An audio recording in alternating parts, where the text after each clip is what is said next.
ಹಾವೇರಿಯಲ್ಲಿ ಗಾಳಿ ಮಳೆಗೆ ಆರಿ ಹೋದ ಗುಡಿಸಲು, ಸಂಕಷ್ಟಕ್ಕೆ ಸಿಲುಕಿದ ಬಾಣಂತಿ ಮಕ್ಕಳು.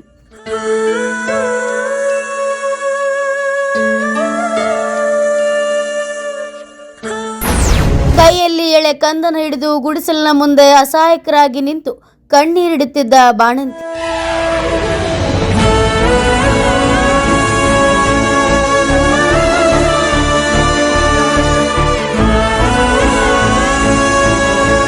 ಹಾವೇರಿ ನಗರದ ಇಜಾರಿ ಲಕ್ಮಾಪುರ ಬಳಿ ಗಾಳಿ ಮಳೆಗೆ ಆರಿದ ಅಲೆಮಾರಿ ಕುಟುಂಬಗಳ ಗುಡಿಸಲು. ಹೌದು, ಭಾರಿ ಗಾಳಿ ಮಳೆಗೆ ಗುಡಿಸಲು ಆರಿ ಹೋಗಿ ಬಾಣಂತಿ ಹಾಗೂ ಮಕ್ಕಳು ಸಂಕಷ್ಟಕ್ಕೆ ಸಿಲುಕಿದ್ದಾರೆ. ಗುಡಿಸಲೊಳಗೆ ಮಳೆ ನೀರು ನುಗ್ಗಿ ಅವಾಂತರ ಸೃಷ್ಟಿಯಾಗಿದೆ. ಕೈಯಲ್ಲಿ ಎಳೆ ಕಂದನ ಹಿಡಿದು ಗುಡಿಸಲು ಮುಂದೆ ಬಾಣಂತಿ ಅಸಹಾಯಕರಾಗಿ ನಿಂತು ಕಣ್ಣೀರಿಡುತ್ತಿದ್ದಾರೆ. ಮಳೆ, ಗಾಳಿ ಹಾಗೂ ಚಳಿಗೆ ಎಳೆಯ ಕಂದಮ್ಮ ಅಳ್ತಾ ಇದೆ.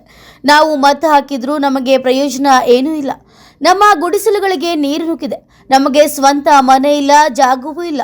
ನೆಲೆ ಇಲ್ಲದ ನಮ್ಮ ಗೋಳು ಕೇಳುವವರೇ ಇಲ್ಲ ಎಂದು ಅಲೆಮಾರಿ ಕುಟುಂಬಗಳು ಕಣ್ಣೀರಿಟ್ಟಿದೆ. ಹಾವೇರಿ ನಗರದ ಹೊರವಲಯದಲ್ಲಿರೋ ಇಜಾರಿ ಲಕ್ಮಾಪುರ ಬಳಿ ಇರುವ ಹಲವು ಅಲೆಮಾರಿ ಕುಟುಂಬಗಳ ಗುಡಿಸಲುಗಳು ಗಾಳಿ ಮಳೆಗೆ ಆರಿ ಹೋಗಿದೆ. ಟಾರ್ಪಲ್ ಹಾಕಿದ್ದ ಮನೆಗಳಲ್ಲಿ ನೀರು ತುಂಬಿಕೊಂಡಿದೆ.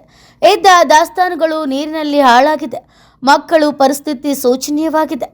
ಹಾವೇರಿಯಲ್ಲಿ ಸುರಿದ ಭಾರಿ ಮಳೆಗೆ ಹಲವೆಡೆ ಮರಗಳು ಉರುಳಿದ್ದು ವಿದ್ಯುತ್ ಸಂಪರ್ಕಗಳ ಕಡಿತಗೊಂಡಿದೆ. ಇದರಿಂದ ಈ ಅಲೆಮಾರಿ ಕುಟುಂಬಗಳ ಬದುಕು ಈಗ ದುಸ್ತರವಾಗಿದೆ.